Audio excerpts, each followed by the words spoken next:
Hello everyone, मैं रीना तिवारी स्वागत करती हूँ अपने YouTube channel English with Reena Tiwari में। और आज मैं आपको क्लास 12th का प्रोज सेक्शन का चैप्टर नंबर 2 लॉस्ट स्प्रिंग ये आज मैं आपको पढ़ाने वाली हूँ। पढ़ाने से पहले मैं इसके टाइटल के बारे में आपको बताऊंगी कि ये लॉस्ट स्प्रिंग क्यों पड़ा है। आइए जानते हैं लॉस्ट स्प्रिंग क्यों पड़ा है। लॉस्ट स्प्रिंग का मतलब तो बसंत होता है और लॉस्ट स्प्रिंग का मतलब हो गया खोया हुआ बसंत। लेकिन यहाँ खोए हुए बसंत से मतलब नहीं है, बल्कि किसी के बचपन का है। वो बचपन जो एक अवस्था होती है किसी बच्चे की अवस्था होती है जिसमें उसका विकास होता है, शारीरिक विकास, मानसिक विकास, नैतिक विकास, हर तरह का विकास होता है और वो नई नई चीज़ें सीखता है, नए नए तरीके से फलता फूलता है। लेकिन इसमें जो दो कैरेक्टर हैं लॉस्ट स्प्रिंग में, दो कैरेक्टर हैं, एक साहेब और एक मुकेश। दोनों ही अपना बचपन जो है वो खो देते हैं गरीबी के कारण। गरीबी, अशिक्षा के कारण उनका पूरा विकास नहीं होता है और बचपन में ही वो काम करने लगते हैं। तो इसके बारे में लेखिका एन.एस. जंग ने जो है वो हमें बताया है। लॉस्ट स्प्रिंग यही वजह है कि इस चैप्टर का नाम पड़ा है। तो आइए देखते हैं। चैप्टर शुरू होने से पहले आइए ऑथर के बारे में थोड़ा सा जानते हैं। एन.एस. जंग was born in Rourkela and spent her childhood and adolescence in Hyderabad. NS. जंग का जन्म जो है राउरकेला में हुआ था और इनका बचपन जो है और किशोरावस्था जो है हैदराबाद में बीता था। She received her education in Hyderabad and in United State of America. उन्होंने अपनी शिक्षा जो है वो हैदराबाद और यूनाइटेड स्टेट ऑफ अमेरिका में भी प्राप्त किया था। हर पेरेंट्स वेर बोथ राइटर्स। उनके माता पिता दोनों ही क्या थे? राइटर थे। दोनों ही, उनके माता और पिता दोनों ही राइटर थे। N S. Jung began her career as a writer in India. N S. Jung ने अपनी लेखनी की शुरुआत जो है एक राइटर के रूप में इंडिया में ही शुरू किया था। She has been an editor and columnist for major newspaper. उन्होंने कई न्यूज़पेपर के लिए अपना संपादन किया था, कई तरह के कॉलमनिस्ट के रूप में उन्होंने काम किया था। इन इंडिया एब्रॉड, इंडिया में भी और विदेश में भी। And has author several book, और उन्होंने बहुत सारी किताबें जो है वो लिखी थी। The following is an extract from her book title Lost Spring the story of a stolen childhood. ये जो हम लोग कहानी पढ़ने वाले हैं लॉस्ट स्प्रिंग, ये जो है एक कहानी है स्टोरी ऑफ स्टोलन चाइल्डहुड। एक ऐसी कहानी जिसमें बचपन जो है वो चुरा लिया गया है, यानी कि बचपन जो है बच्चे अपना नहीं जी पाते हैं और छोटी उम्र में ही काम करने लगते हैं। Here she analysis the grinding poverty and traditions which condemn to children to life of exploitation. यहाँ पर उन्होंने ये बताया है कि किस तरह से गरीबी के कारण और कुछ परंपरागत चीज़ों के कारण बच्चे जो हैं अपने जीवन को क्या करते हैं, शोषण का शिकार बना लेते हैं। यानी कि उनके जीवन का शोषण होता है, उनके बचपन का शोषण होता है। वो न पढ़ पाते हैं, न लिख पाते हैं, न अपनी मानसिक बौद्धिक विकास कर पाते हैं, बल्कि वो क्या करते हैं, छोटी उम्र में ही काम करना शुरू कर देते हैं अपनी जीविका को चलाने के लिए। तो आइए एक बार फिर से ऑथर पर एक नज़र डालते हैं। एन.एस. जंग जो है इनका जन्म राउरकेला में हुआ था और इनका बचपन और किशोरावस्था दोनों ही हैदराबाद में बीता था। और इन्होंने अपनी शिक्षा दीक्षा जो हैदराबाद और अमेरिका में प्राप्त करी थी और इनके माता पिता दोनों ही क्या थे? राइटर थे। एन.एस. जंग बिगिन करी, इन्होंने राइटर के रूप में इंडिया में ही शुरुआत की थी। And she has been an editor and columnist in the major newspaper, और कई बड़े विख्यात न्यूज़पेपर के लिए भी इन्होंने एडिटर का काम किया था, इंडिया में भी और एब्रॉड में भी। And has authored several books, और बहुत सारी किताबें इन्होंने लिखी, कई किताबें इन्होंने लिखी थी। The following is an exact from her book title Lost Spring, story of stolen childhood. ये प्रस्तुत कहानी जो हम लोग पढ़ने वाले हैं अभी, वो उनकी एक बुक थी जिसका टाइटल था Lost Spring, story of stolen childhood, उससे लिया गया है। Here she analysis the grading poverty and tradition which condemned these children to life of exploitation. इसमें उन्होंने बताया है, विश्लेषण किया है कि किस तरह से कुछ बच्चे जो होते हैं गरीबी और परंपरागत कार्यों की वजह से, पुराने ज़माने के और या अभी भी, वो बच्चे जो है अपने जीवन को क्या करते हैं, शोषण का शिकार बना देते हैं, यानी कि उनका विकास किसी भी तरीके से नहीं होता है, वो फलते फूलते नहीं हैं, मजबूर हो जाते हैं बाल मजदूरी करने के लिए। तो चलिए देखते हैं। पहला जो हमारे स्टोरी का पार्ट है वो होता है, उसका टाइटल देखिए पहले, समटाइम्स आई फाउंड ए रूपी इन ए गार्बेज।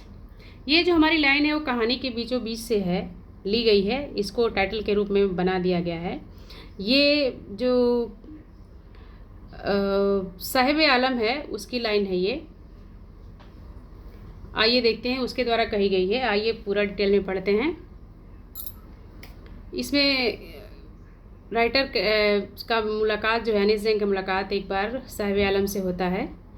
तो वो पूछती हैं उससे, why do you do this. Writer कहती हैं, why do you do this, I ask Saheb whom I encountered every morning, scrounging for gold in garbage dump of my neighborhood। Writer पूछती हैं, तुम ऐसा क्यों करते हो, यानी कि तुम ये काम क्यों करते हो। मैंने साहिब आलम से पूछा जब हमारा उसका सामना जो है वो हुआ था। जब हमारा उसका सामना हुआ था, कहाँ हुआ था, एवरी मॉर्निंग, यानी कि जब मेरा सामना उससे प्रतिदिन सुबह होता था, जब वो गोल्ड यहाँ देखिए, गोल्ड मतलब यहाँ सोने से मतलब नहीं है, किसी भी प्रीसियस चीज़ से है, कोई भी जो हमारे ज़रूरत की चीज़ है, कोई भी बहुमूल्य चीज़ है जो हमारे काम आ सकती है, उसके लिए गोल्ड कहा गया है। तो वो बता रही हैं कि मैंने पूछा उससे, why do you do this, तुम ऐसा क्यों करते हो। आई आस्क्ड साहब, मैंने साहब से पूछा। हुम आई एनकाउंटर एवरी मॉर्निंग, जिससे मैं रोज़ सुबह मिलती थी। Scrounging for gold in the garbage dump of my neighbourhood, जो हमारे पास पड़ोस के कूड़े के ढेर में से कुछ चीज़ें जो है, कुछ बहुमूल्य चीज़ें जो है वो खोजता रहता है, तलाशता रहता है।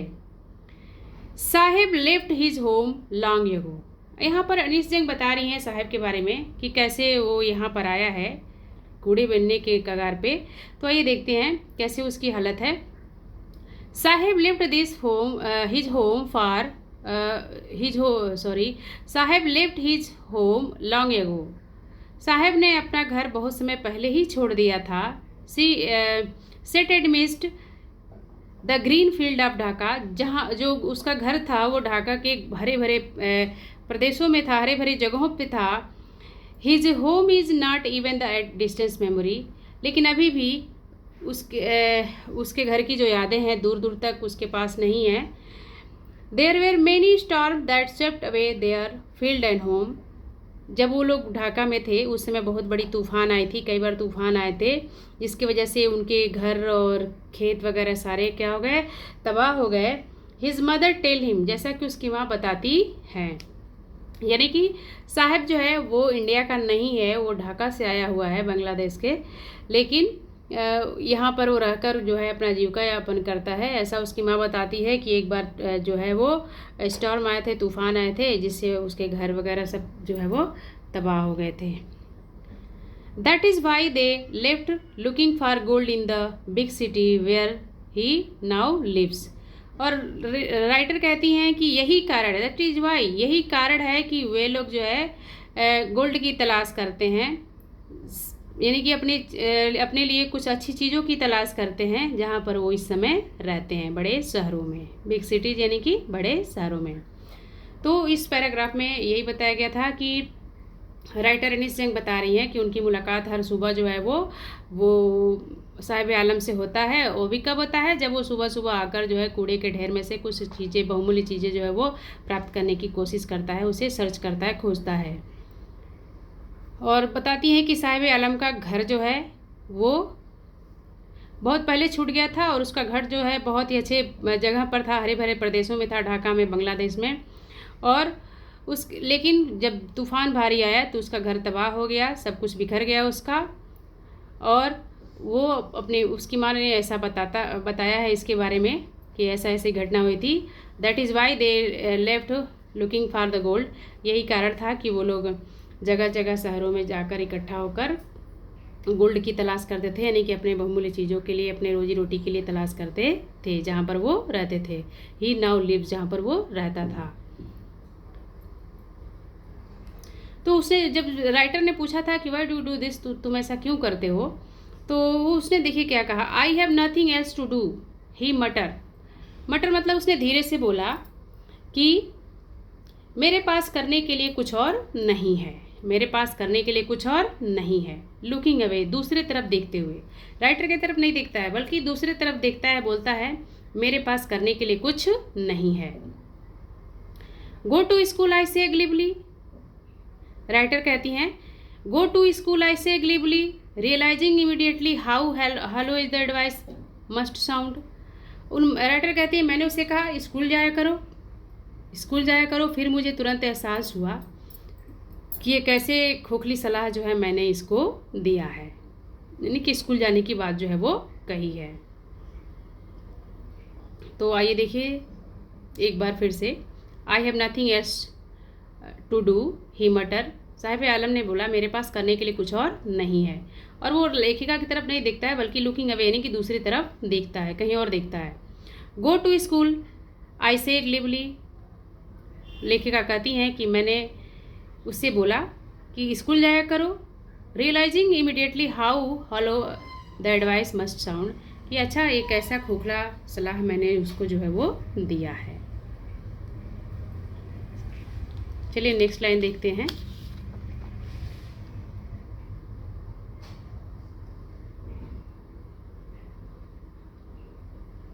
नेक्स्ट लाइन है, there is no school in my neighbourhood, there is no school in my neighbourhood, मेरे पड़ोस में कोई स्कूल नहीं है। There is no school in my neighbourhood, मेरे पड़ोस में कोई स्कूल नहीं है। When they build one I will go, जब बनेगा तब मैं चला जाऊंगा। साहब ने ऐसा जवाब देते हुए कहा, जब उन्होंने लेखिका ने कहा कि स्कूल जाओ, और तो उसने जवाब दिया there is no school in my neighbourhood, मेरे पास पड़ोस में तो कोई स्कूल नहीं है। वेन दे बिल्ड वन, जब वे लोग स्कूल बना देंगे, यानी कि जब स्कूल बन जाएगा, आई विल गो, तब मैं जाऊंगा। तो राइटर ने बोला if I start A school will you come, मैं अगर स्कूल खोलती हूँ तो क्या तुम आओगे। आई आस्क्ड, मैंने पूछा। हाफ जोकिंग, थोड़ा मजाक करते हुए, राइटर कहती है मैंने मजाक करते हुए पूछा कि क्या मैं स्कूल खोलूंगी तो तुम आओगे। उसने भी तुरंत कहा yes, he says smiling broadly, वो भी तेज हंसते हुए बोला, मुस्कुराते हुए बोला हाँ हाँ जरूर आऊँगा। A few day later I see him running up to me, कुछ दिन बाद मैंने देखा वो मेरे पास दौड़ते हुए आया। राइटर कहती हैं कि कुछ दिन बाद मैंने देखा कि वो मेरे पास दौड़ते हुए आया और आकर तुरंत बोलता है इज योर स्कूल रेडी, क्या आपका स्कूल खुल गया है, तैयार है स्कूल। तो देखिए क्या होता है, साहिब आलम ने जवाब दिया कि there is no school in my neighbourhood, मेरे पड़ोस में कोई स्कूल नहीं है। व्हेन दे विल डन, जब वो बना देंगे, आई विल गो, तो मैं जाऊँगा, यानी कि जब स्कूल तैयार हो जाएगा तो मैं ज़रूर जाऊँगा। If I start A school will you come, I asked, मैंने पूछा कि अगर मैं स्कूल शुरुआत करती हूँ, मैं स्कूल खोलती हूँ तो क्या तुम आओगे। हाफ जोकिंग, थोड़ा मजाक करते हुए, राइटर ने मजाक करते हुए पूछा, मजाक करते हुए बोला साहब से कि मैं स्कूल अगर खोलूँगी तो तुम आओगे क्या। उसने भी जवाब दिया मुस्कुराते हुए yes, he says smiling broadly, उसने भी काफ़ी मुस्कुराते हुए बोला हाँ हाँ ज़रूर आऊँगा। A few days later I see him running up to me, कुछ दिन बाद मैंने देखा वो मेरे तरफ दौड़ते हुए आया और बोलता है ये जो स्कूल रेडी, क्या आपका स्कूल जो है वो रेडी है, तैयार है। तो राइटर को कैसा महसूस होता है, इसका भी उन्होंने अपने एक्सपीरियंस का वर्णन किया है इस पर। देखिए, it take longer to build a school I say embarrassed is having made to promise that was not made.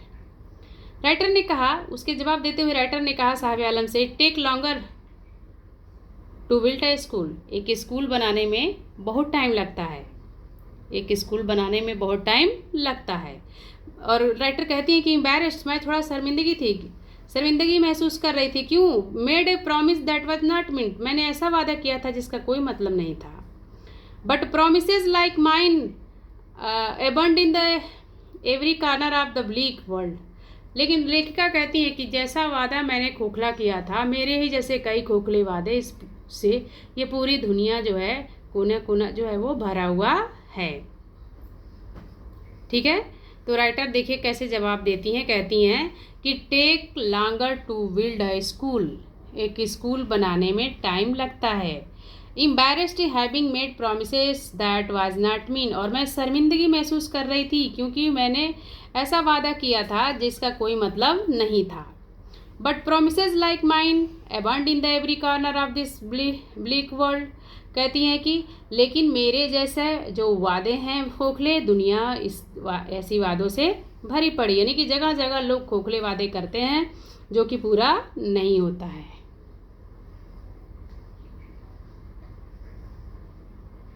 ठीक है, आगे आगे आगे एक पैराग्राफ देखते हैं। राइटर क्या कहती हैं, after months of knowing him, after month of knowing him यहाँ पर साहिब आलम के लिए आया है। तो मंथ यहाँ इसलिए दिया है क्योंकि हमेशा वो आते जाते उससे मिलती रहती थी, साहिब आलम से उनकी मुलाकात होती रहती थी, वो देखती रहती थी उसको, इसलिए उन्होंने कहा है after month of knowing him, महीनों से उसे जानते हुए, I ask him his name, मैंने उससे उसका नाम पूछा। साहिब आलम ही अनाउंस, और उसने भी जवाब दिया कि उसका नाम क्या है, साहिब आलम है, साहिब आलम है। ही does not know what it mean, और उसे तो अपने नाम का मतलब भी नहीं मालूम था, उसे तो उसके नाम का मतलब भी नहीं मालूम था। देखिए इस पैराग्राफ से साहिब आलम के नाम से कभी कभी शॉर्ट क्वेश्चन आ जाते हैं, पूछता है कि साहिब आलम का क्या मतलब होता है। तो आगे की लाइन में बताया गया है कि साहिब आलम का मतलब क्या होता है। तो देखिए, जब कई दिनों से जानते हुए, महीनों से जानते हुए लेखिका ने नाम पूछा तो उस लड़के ने जवाब दिया साहिब आलम। और he does not know what which mean, और उसे मतलब भी नहीं मालूम था कि क्या होता है इसका मतलब साहिब आलम का। If you new it's meaning Lord of universe, अगर उसे पता चलता कि उसका नाम जो है, नाम का जो मतलब है लॉर्ड ऑफ यूनिवर्स, यानी कि दुनिया का रखवाला है, दुनिया का भगवान है, he would have a hard time believe it, तो उसे तो विश्वास ही नहीं होता। लेखिका कहती हैं कि अगर वो जानेगा कि उसके नाम का मतलब लॉर्ड ऑफ यूनिवर्स है,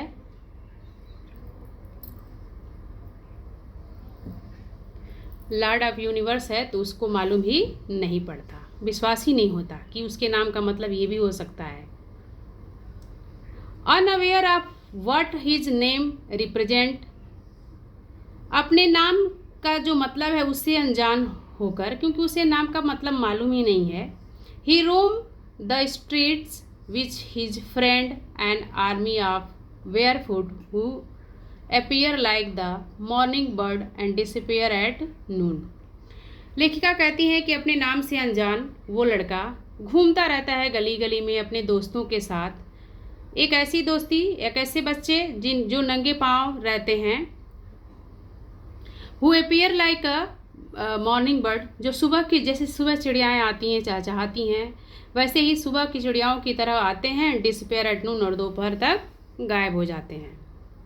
ओवर द मंथ्स, महीनों तक, I have come to recognise each of them, यानी कि कह रहे हैं महीने, ओवर द मंथ, जैसे जैसे समय बीतता है, महीने बीतते हैं, मैं उन सबको जो है वो पहचानने लगी थी, यानी कि जो भी बच्चे आते थे साहब या साहब के बाद साथ, वो सबको मैं पहचानने लगी थी। तो इस पैराग्राफ में ये बताया गया है कि साहिब आलम जब अपना नाम बताता है कि उसका नाम साहिब आलम है, तो राइटर ये कहती हैं कि उसको तो ये भी नहीं पता है कि उसके नाम का क्या मतलब है, कि उसके नाम का जो मतलब है लॉर्ड ऑफ यूनिवर्स है, यानी कि ब्रह्मांड का रखवाला, पूरी दुनिया का रखवाला, दुनिया का मालिक। तो उससे अगर वो जानता है कि उसके नाम का ये मतलब होगा, जानेगा, तो उससे शायद वो बिलीव ना हो, लेकिन अभी वो अपने नाम के मतलब से अनजान होकर क्या करता है, he Rome in the street, वो गलियों में घूमता रहता है अपने दोस्तों के साथ। वे दोस्त जो नंगे पाँव होते हैं और सुबह की चिड़िया, यहाँ कंपेरिजन किया गया, तुलना किया गया है कि सुबह की चिड़िया की तरह आते हैं और दोपहर तक गायब हो जाते हैं। और महीनों से उन लोगों से मिलते जुलते जानते हुए लेखिका उन लोगों को अब रिकॉग्नाइज करने लगी थी, पहचानने लगी थी। तो मुझे उम्मीद है कि आपको ये यहाँ तक समझ में आया होगा। आइए आगे देखते हैं। Even if she did, he will throw them off. Adds another. Sorry, line छूट गया, आगे देखते हैं। Why are not you wearing chappal? I asked one. मैंने उन बच्चों में से एक से पूछा कि तुमने चप्पल क्यों नहीं पहना, तुमने चप्पल क्यों नहीं पहना। तो उसने बोला, My mother did not bring them down from the safe. He answer simply, उसने यूं ही जवाब दे दिया, अरे मेरी माँ जो है वो अलमारी से चप्पल को उतारती नहीं है। फिर आगे देखिए क्या होता है। Even if she did she will throw them off, add another. तो दूसरे बच्चे ने कहा, अरे यदि वो उतार भी देती तो ये उसको क्या करता, फेंक देता। Who is wearing shoe that do not match, कौन पहनेगा ऐसा जूता चप्पल जो मैच ही ना हो, एक दूसरे का मैच ही ना हो। When I comment on it, he shuffle his feet and say nothing. जब मैंने इस तरह की बात कही तो वो बस अपने पैरों को यूं ही सफल कर रहा था, घुमा रहा था, रगड़ रहा था और कुछ बोला नहीं। I want shoes, says a third boy. एक तीसरा लड़का था, उसने बोला I want shoes, who has never owned a pair all his life.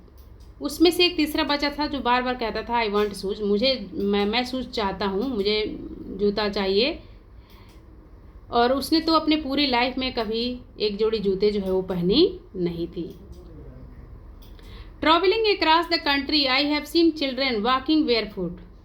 लेखिका कहती हैं कि कंट्री में मैं जगह जगह जाती हूँ और मैंने ऐसे बहुत सारे बच्चों को देखा है जो नंगे पाँव चलते हैं। In cities on in village road, चाहे वो शहरों में हो या गांव के रोड पे। It is not lack of money, ऐसा नहीं है कि उनके सिर्फ पैसे की कमी है, but a tradition to stay barefoot, बल्कि कुछ जगहों पे परंपराएं हैं नंगे पाँव चलने की। इट इज वन एक्सप्लेनेशन, जिसके बारे में कुछ बातें की जा सकती है। एक बार दोहराते हुए आगे बढ़ते हुए चलते हैं। लेखिका पूछती हैं एक बच्चे से, why are not wearing chappal, I ask one. लेखिका ने पूछा कि तुम चप्पल क्यों नहीं पहने हो। तो उसने बोला, my mother did not bring them down from the safe, मेरी माँ जो है अलमारी से उसे उतारती नहीं है, यूं ही जवाब देता है, ही आंसर सिंपली। तो दूसरे ने कहा, even if she did she will throw them off, यदि वो ऐसा कर भी देती हैं, उतार भी देती हैं, तो वो उसे क्या करेगा, थ्रो कर देगा, फेंक देगा, निकाल देगा।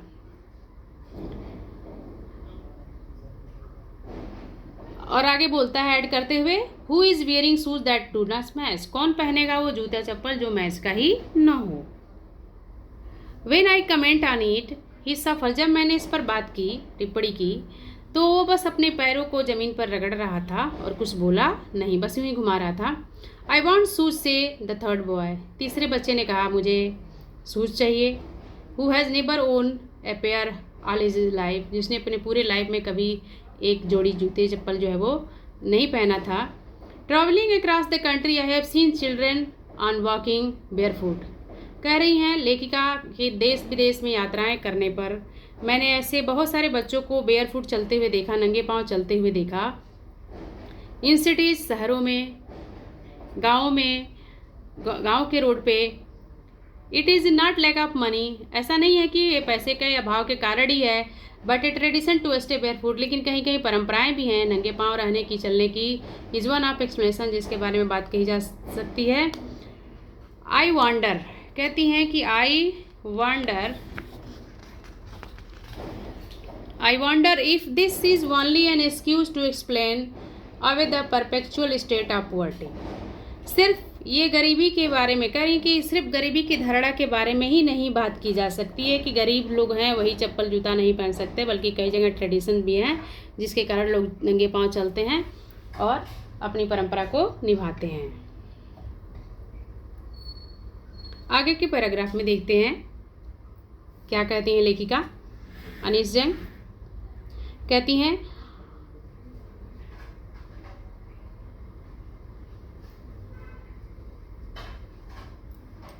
I remember a story of a man from Udupi once told me। कह रही है कि मुझे एक कहानी याद है, एक बात याद है जो एक आदमी ने मुझसे कही थी उदुपी से।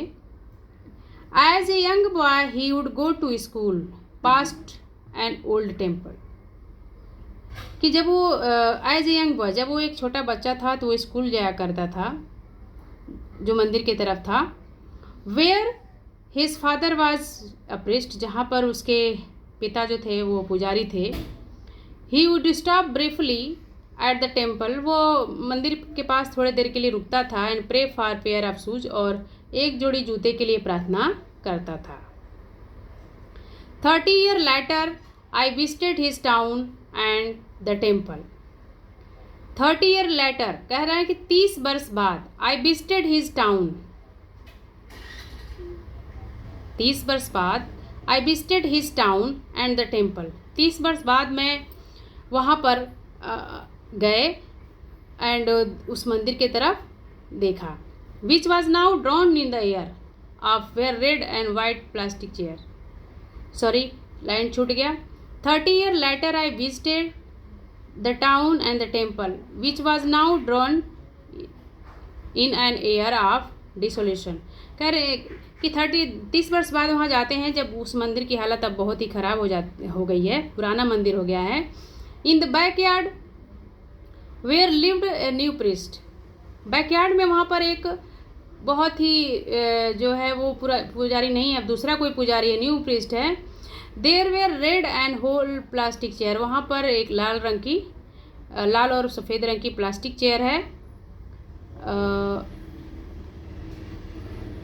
A young boy dressed in a grey uniform, wearing socks and shoes, arrived panting and threw his school bag on folding bed।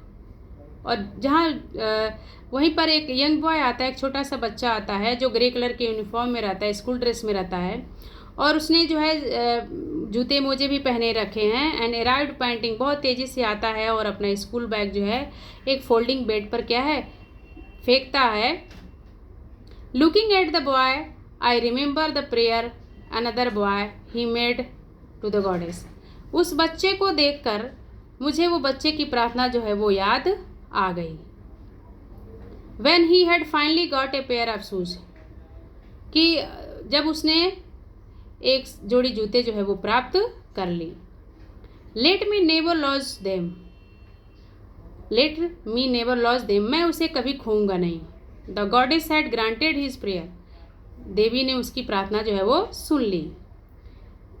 Young boys like the son of the priest, उस पुजारी के बच्चे के ही समान, now wore shoes, वो भी जूते पहनेगा। But too many other like the rag picker in my neighbourhood remain shoeless. लेकिन अभी भी बहुत सारे ऐसे रैक पिकर ऐसे बहुत सारे हैं हमारे आसपास पड़ोस में जो अभी भी शूलेस हैं, यानी कि उनके पास जूते चप्पल नहीं हैं। तो इसमें जो है इस पैराग्राफ में लेखिका ने बताया है उस प्रिस्ट के बच्चे के बारे में जिसके पिता मंदिर में प्रिस्ट रहते हैं, वो वहाँ जाता है और एक जोड़ी जूते की बात जो है वो करता है, देवी से प्रार्थना करता है। और लेखिका ये भी कहती हैं कि अभी भी हमारे आसपास पड़ोस में बहुत सारे ऐसे बच्चे हैं, बहुत सारे ऐसे रैक पिकर हैं जिनके पास जूते चप्पल नहीं है, वो शूलेस हैं।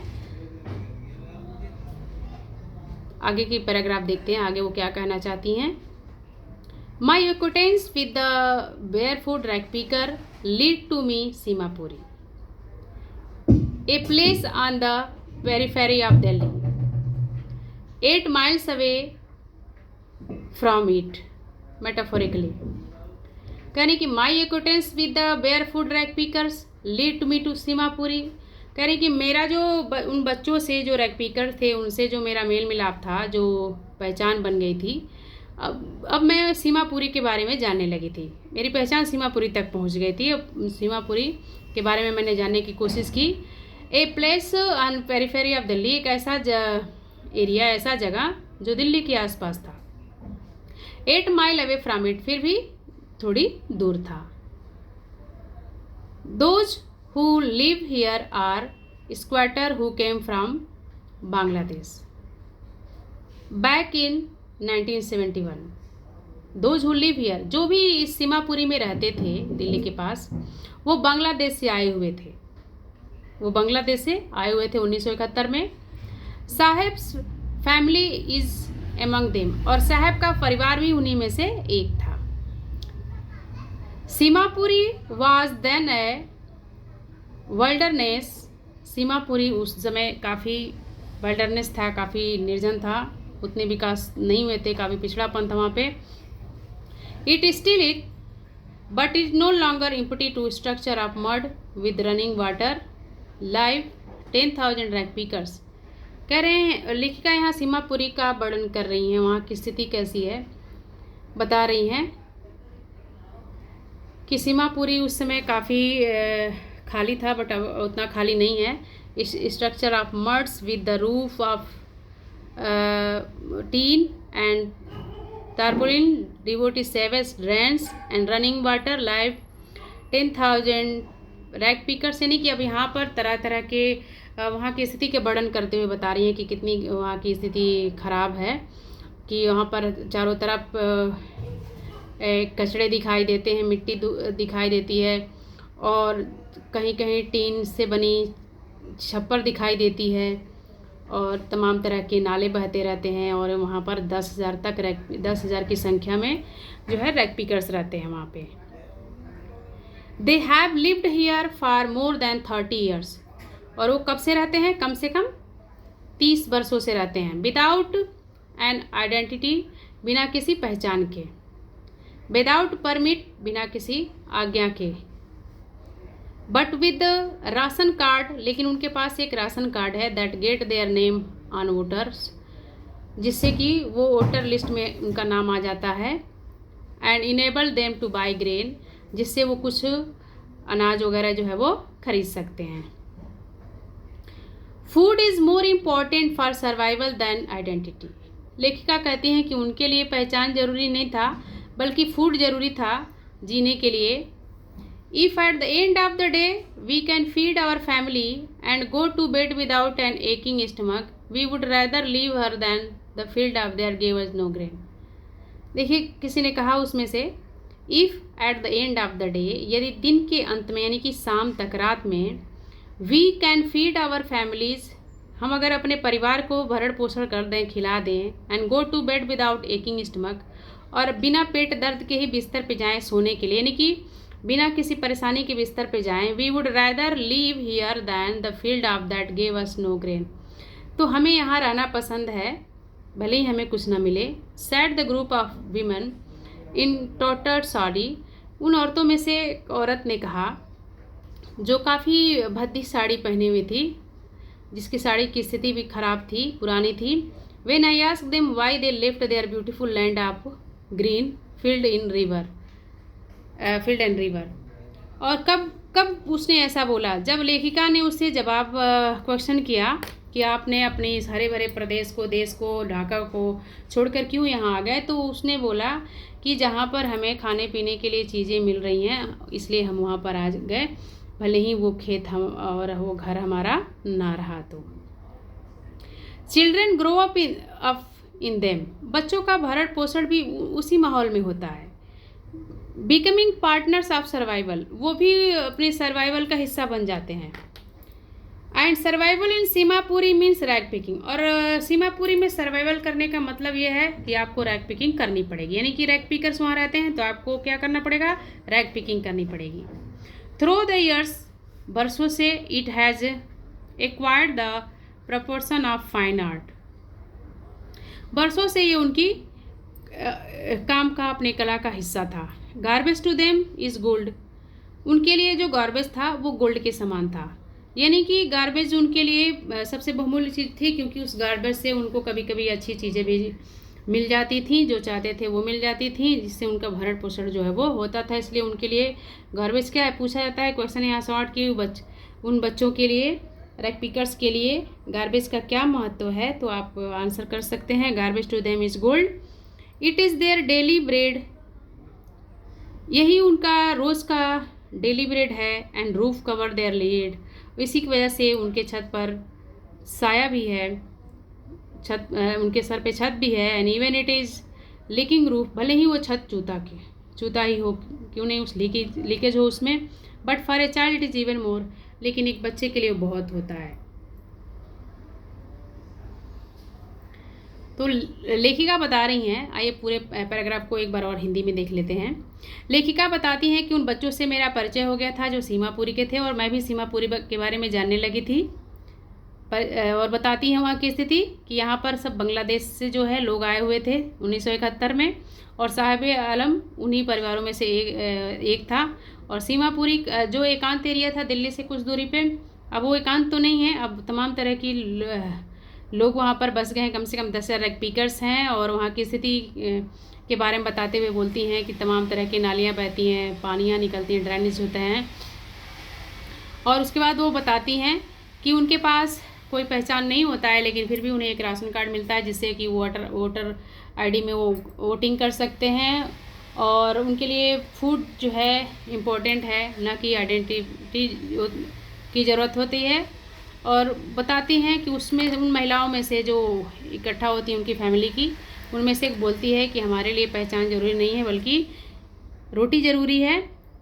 और ऐसा वो इसलिए कहती है क्योंकि वो बांग्लादेश को छोड़कर आई रहती है। राइटर ने पूछा कि आप अपना भरा प्रदेश क्यों छोड़ दी, तो उसने जवाब देते हुए बोला कि हमारे लिए रोटी बहुत ज़रूरी था, इसलिए हम यहाँ पर आए हुए हैं।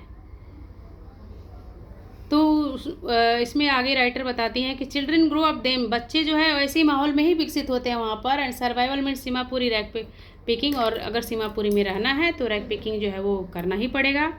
बरसों से यहाँ पर यही उन लोगों का काम है। और garbage to them is gold, और उनके लिए जो गार्बेज है वो गोल्ड है।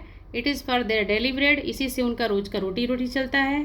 उनके सर पे छत होती है। Even it is leaking roof, भले ही वो छत लीक क्यों ना करती हो, टपकती क्यों ना हो पानी से, but for a child it's even more, लेकिन एक बच्चे के लिए बहुत बड़ी बात होती है। तो ये हमारे लॉस्ट स्प्रिंग का पार्ट नंबर 1 था।